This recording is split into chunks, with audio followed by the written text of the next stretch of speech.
Ngayong aga guys, nandito po tayo ngayon sa garden. Update ko po kayo dun sa mga tanim ko. Ito po. Yan, mga sili ko yan. Yan. Ito po yung okra. Malago na po siya. Yan. Madami na. Malago na po.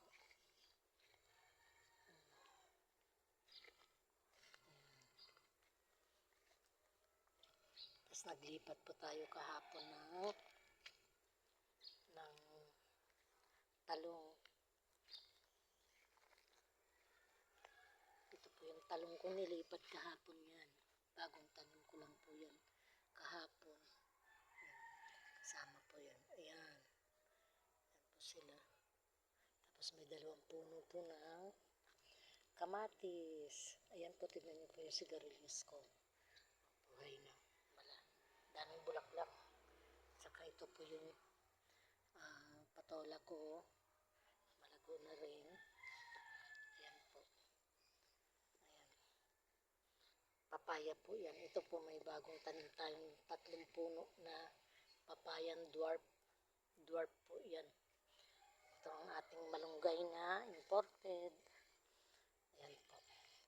Update ko po kayo sa ito pa po yung aking malunggay na imported. May saringit na po yan. May saringit na imported po yan. Tapos ito po, malaki na rin ang usbong niya. Yan, imported din po yan. Ito na po tayo guys sa ating ayan po yung langka. Ito na po tayo sa ating saging. Ayan guys, tignan nyo po. Oh, ang ganda, nakakatuwa. Ayan. Pwede na po natin tanggalin yung kanyang puso kasi hindi na po yan lalaki. Ayan, thank you guys. Update ko lang po kayo dito. Ayan po. At ang guyabano natin. Ayan, medyo malaki na din. Ito. Wow! Ayan po yung ating papaya. Oh. Ayan. Meron na po siyang dalawang manig, ano po. Ayan po.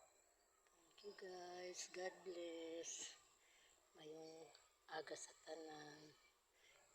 God bless everyone. Thank you for watching guys. See you on my next vlog.